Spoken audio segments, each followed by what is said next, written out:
Let's stop and play a game. See if you can tell me the author of this song. Come on, come on, let me show you what it's all about. Come on, let me show you what it's all about. Come on, let me show you what it's all about.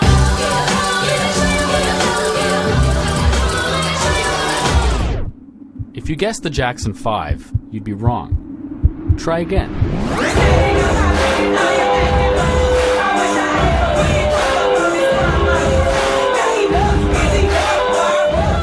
If you guessed Queen, you're still wrong, because this music was created by my favorite artist, Girl Talk. Girl Talk makes mashups.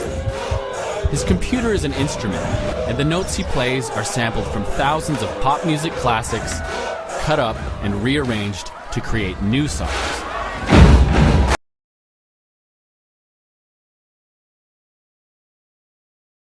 The internet allowed me to connect from my island to the world, to communicate ideas with millions of others, and a media-literate generation emerged, able to download the world's culture and transform it into something different.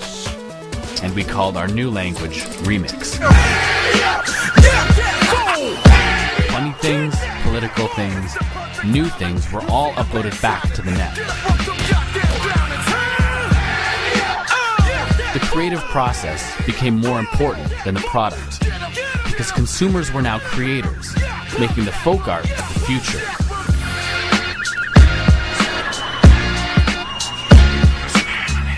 But the people who owned the culture that we remixed, they represented the past, and they declared war. They didn't see a great library or an information superhighway. They saw a supermarket, and they wanted to get paid. For these people, ideas are intellectual property, locked up until purchase. They use infinite money, corporate lobbies, and lawsuits to protect their property. Let's call this side the copyright. On the other side are those who want to share ideas. We'll call them the copyleft. These people believe that the public domain must be protected to ensure the free exchange of ideas and the future of art and culture. These are the people I've traveled the world to find.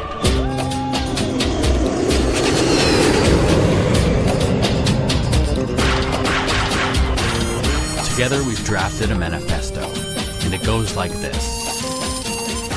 Culture always builds on the past, but the past will always try to control the future. Our future is becoming less free. And to build free societies, we need to limit the control of the past. What these kids are doing on this dance floor is unraveling that control. The future and the past are dueling it out right here, and whoever wins gets to decide if ideas will be determined by the public domain or private corporations in science, industry, medicine, our entire culture.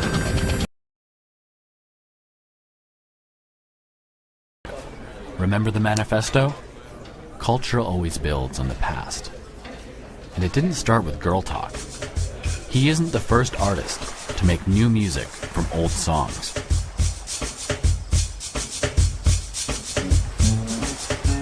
I get later in the evening, child, I feel that. I made that blue up in 38. Tell me a little of the story of it, if you don't mind. Well, I just felt blue. The song veiled into my mind and come to me just like this song. Stop singing. Do you know, is that the tune for any other blues that you know? Well, this song come from the cotton field and the boy and put the record out around the joint. Did you know the tune before you heard it on the record, though? I knew the tune already. Who did you learn? I learned from somehow.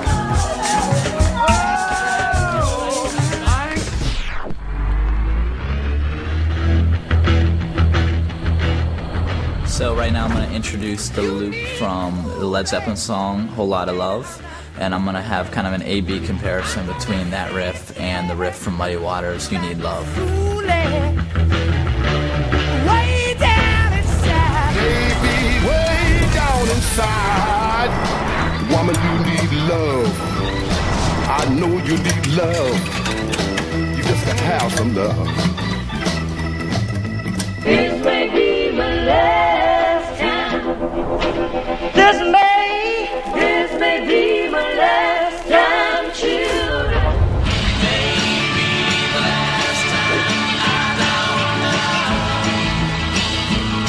Oh no. Oh no.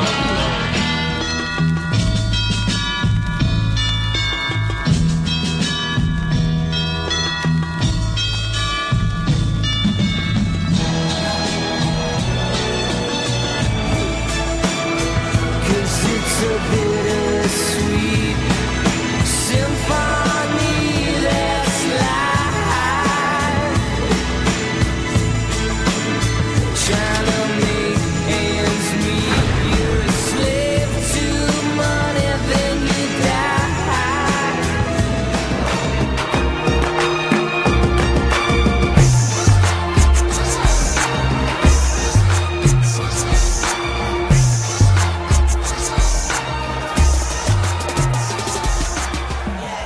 Song veiled into my mind and come to me just like that song, and I start to sing and go on. I know the tune before I heard it on the record. Who would you like?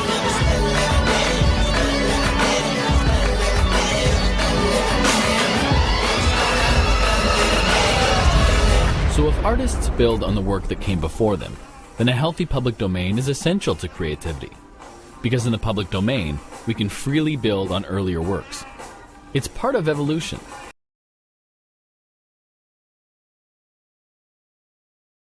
Breaking rocks in the hot sun.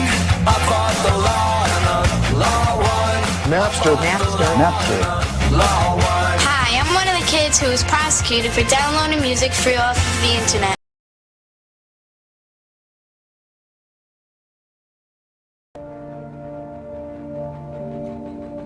But at the same time the law made 52 million people copyright criminals, one lawyer was launching a movement to set them all free. His name is Lawrence Lessig. He's the guy who wrote the manifesto that inspired this film. The one thing that's absolutely clear is that there's no way to kill this technology.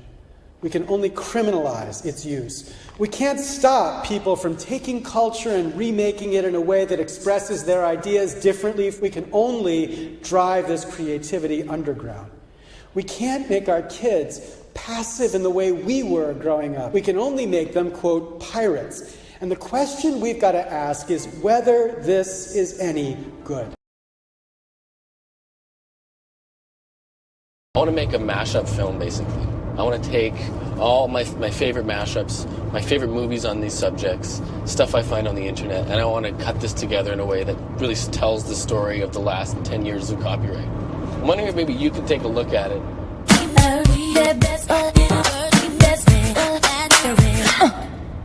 Yeah, that's fantastic. It's totally illegal. Will they take my house? Do you have a house? No. Well, then don't worry. Okay, good. This is the kind of advice I was looking for. But isn't there some fair use in here?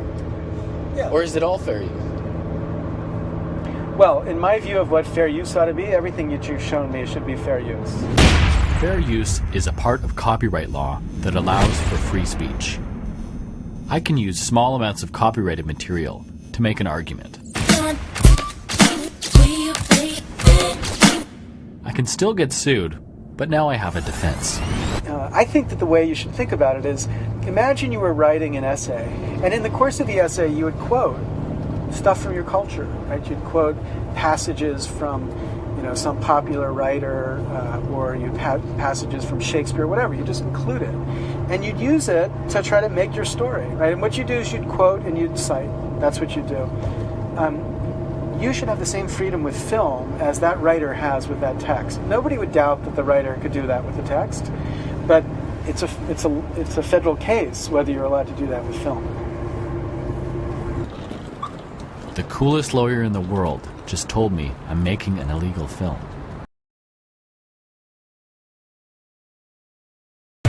started a website called Open Source Cinema, and I put all my footage online to see what people will do with it. So far, this film has been mixed and remixed to the point where 64 university students even got together to make an animated version.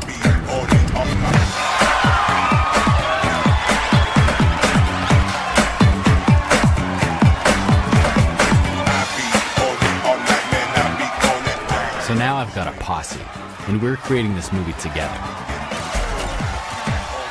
Whenever you see this song, you'll know that this piece of video came from someone else. Maybe it came from you. These are communities. They're being created by the opportunity this technology makes available. And these communities engage in a kind of conversation, each one taking what the other had done and adding to it, mixing it and changing it, and engaging in a creative act.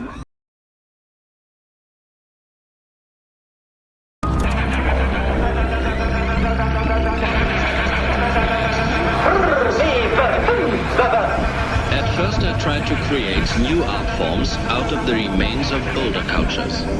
From the Dadaists to the beat poets to the pop art of Warhol, today's remixers are standing on the shoulders of giants.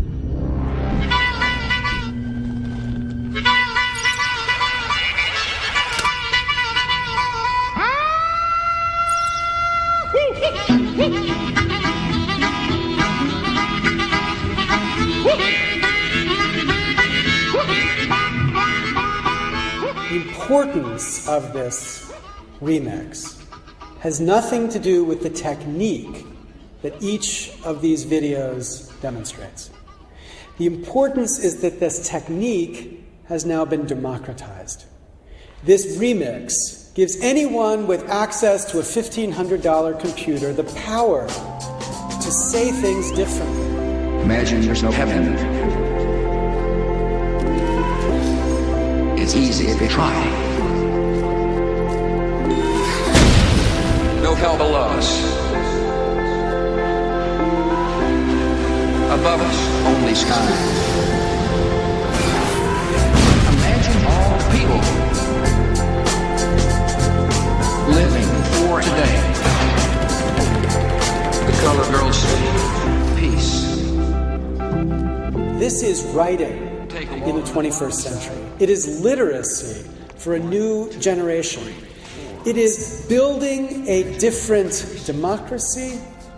It is building a different culture where people participate in the creation and the recreation of the culture around us. A form of culture that has existed from the beginning of human society all the way through the present except for one century, the 20th century.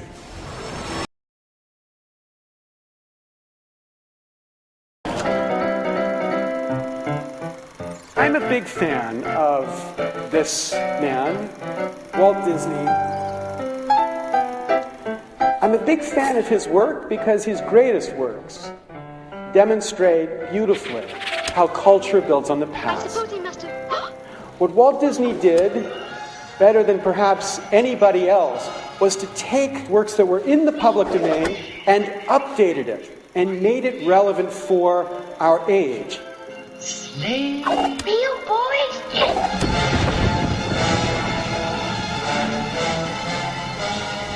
His work was always continuing the conversation of a culture. It was an expression through a remix of the stuff that went before.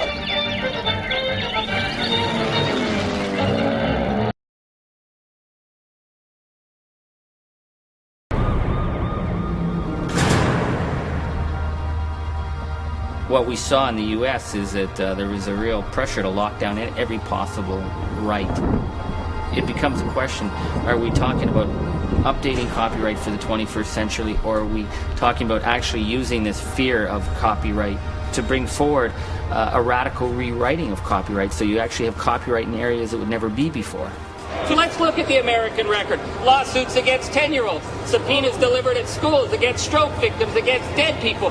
You can't put locks on your citizens.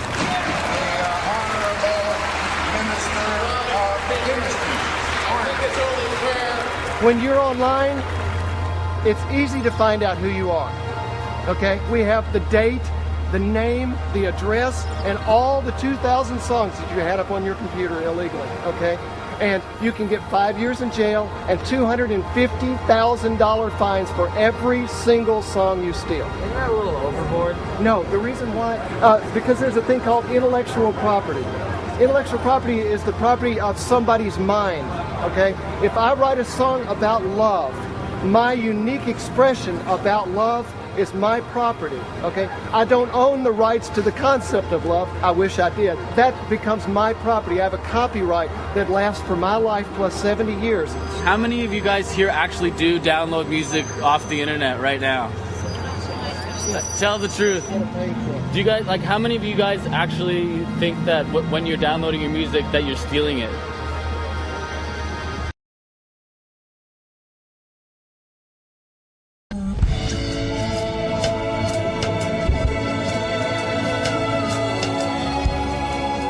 In 2007, the business model of music was completely rewritten.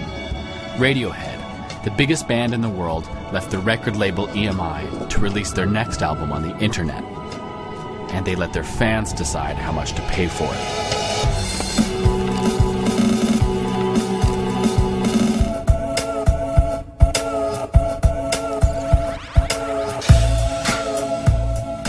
Within a matter of weeks, a San Francisco DJ named Amp Live started remixing the album.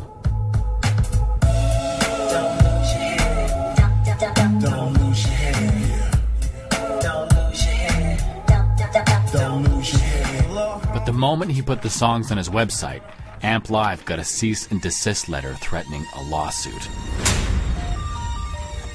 In Rainbows is one of the top Radiohead albums. I'm a big Radiohead fan, and it was all done in celebration. Maybe it's not even Radiohead, you know what I'm saying? Maybe it's some company that's involved with them that's mad because they put their music out free, being innovative, and the company's not making money right now. Radiohead didn't send that letter. It was the company they sold their publishing rights to, Warner Chappell, the same people who own Happy Birthday. But Radiohead was now independent, and they called the shots. They told Warner to back off. Big thanks to all the people who are sending in those YouTube clips. I love Radiohead! No, I love Radiohead more! I love EPAV! And Radiohead kept going, releasing the raw studio sessions of their singles and then their videos, so fans could make their own Radiohead songs. And just like that, the wall fell down between musicians, remixers, and fans. The music industry had refused to evolve, so we evolved for them.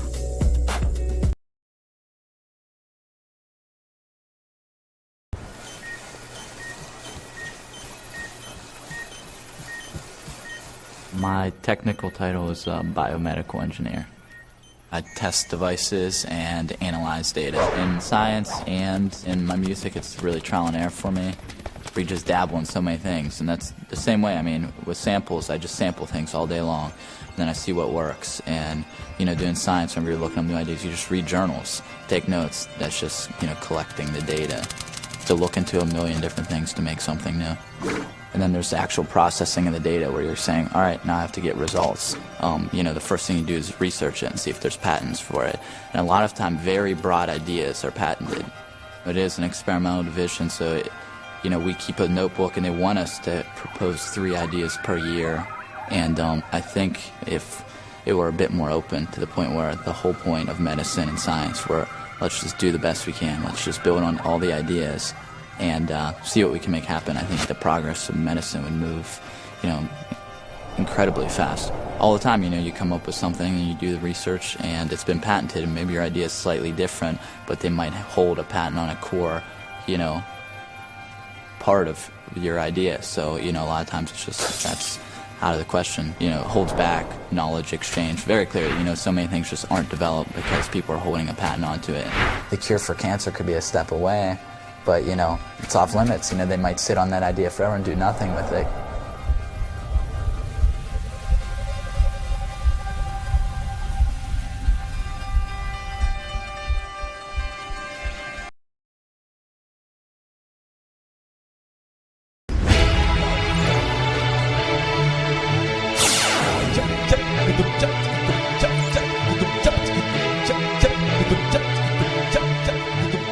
Listen to this latest remix of our favorite bittersweet song. It was created by the same country that defied United States intellectual property laws by breaking multiple international patents on HIV medication, producing their own copies of the drug for a fraction of the price. Free, universal access for citizens was their mission. The drug industry saw this as an act of war. Brazil saw it as an act of life.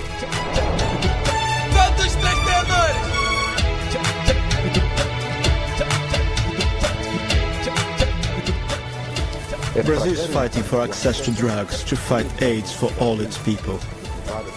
This policy has resulted in controversy at international forums. So we've put our case to the world, and we fought for it. Remixing the art, science, and knowledge of the world's culture is second nature to Brazilians, and now it's government policy.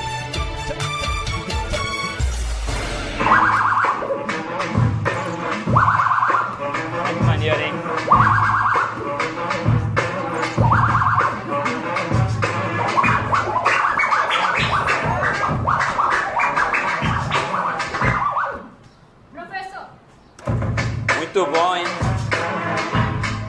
Tá fechado, tá fechado. Lawrence Lessig traveled to Brazil in 2004 for inspiration and imagined an alternative global copyright system, Creative Commons. Creative Commons was born to set culture free.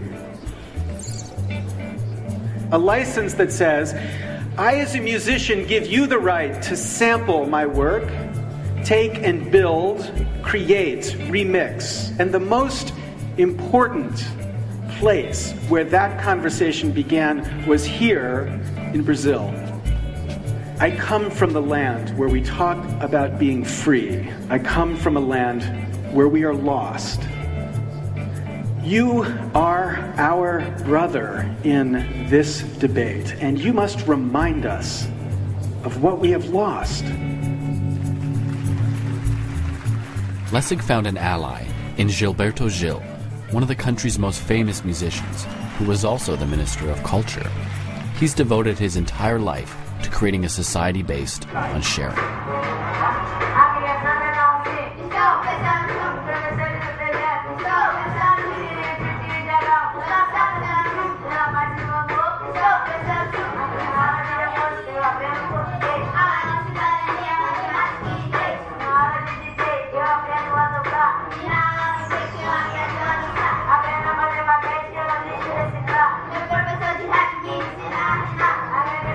Uns me pegam para criar em livros, outros me botam em um vestido lindo, cheio de notas musicais, e eu fico morando dentro da música. We are always finding ways to, give young people opportunities for them to access.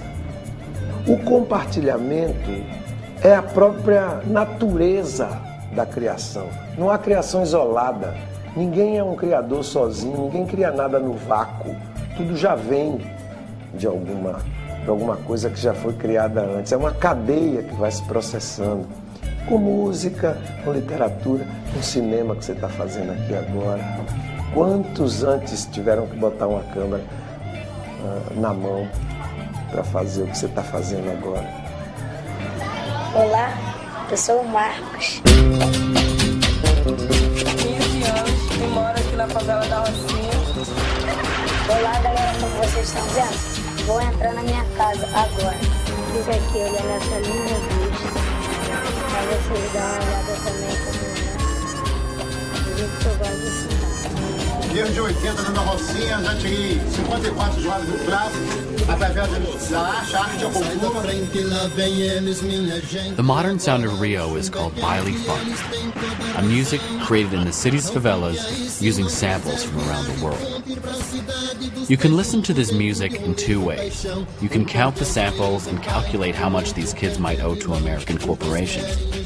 Or you can marvel at a new art form being created based on the universal language of remix in one of the poorest neighborhoods in the world. Agora eu vou zoar.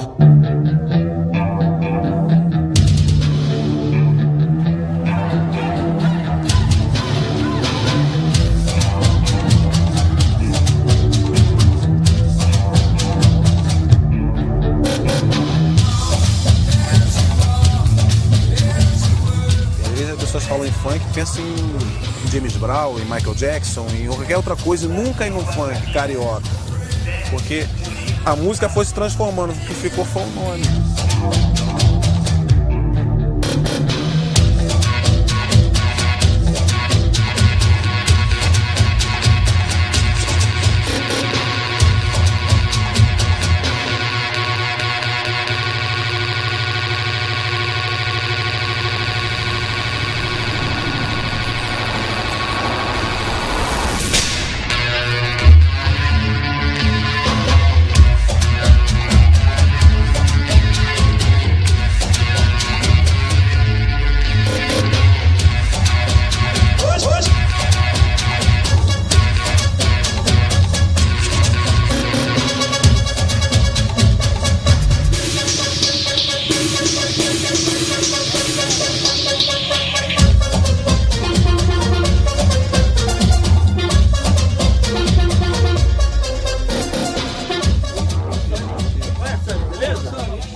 Por quê? Porque foi onde fez o caldeirão e misturou temperou e criou uma nova coisa. Bossa nova, seja do axé, seja da música baiana, seja do funk, que é a atual música eletrônica brasileira, ela também é espelho da cultura desenvolvida no Brasil de mistura. O que é a novidade? É exatamente você misturar essas coisas que foram feitas. Isso é o futuro da música e da raça humana, cada vez mais. I heard a story before I came to Rio, that when the first Portuguese bishop arrived in Brazil, the natives were so impressed by the word of God that they ate the bishop in order to digest the power of the Catholic Church. Perguntei ao homem o que era o direito. Ele me respondeu que era a garantia do exercício da possibilidade. Comia.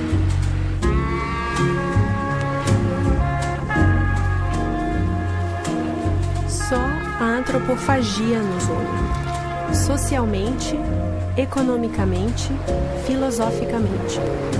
Da Revolução Francesa ao romantismo, a Revolução Bolchevista, a Revolução Surrealista, caminhamos.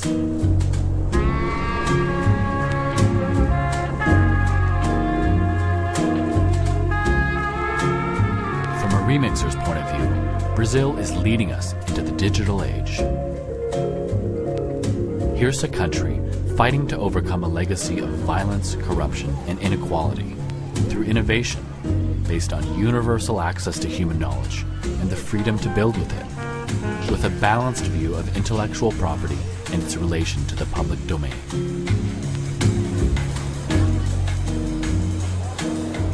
What could humanity accomplish if we all played the game like Brazil? What diseases could be cured? What voices might be heard? What songs could we sing? Given the chance, this could be what the whole world would look like. Or the world might look more like this. A completely private, incorporated domain. A world where in order to create, you need to beg permission from those who were powerful enough to lock up the ideas from the last century.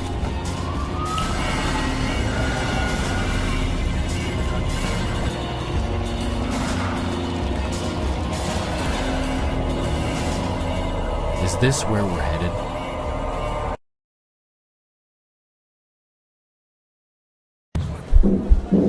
So here's the deal. The rules of this game are actually up to you. This is not a world made up of passive consumers anymore. That era is over. This world is made up of collaborators. We can create and share. We can change laws. We can act.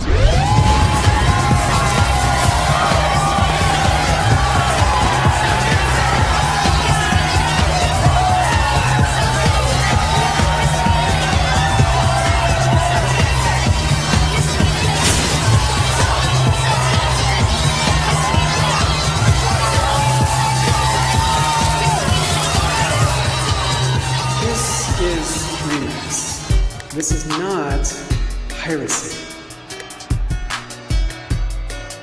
If this is a crime, then we have a whole generation of criminals. Keep your heart, 3 stacks. Keep your heart. Hey, keep your heart, 3 stacks. Keep your heart. Man, these girls are smart, 3 stacks. These girls are smart. Play your part.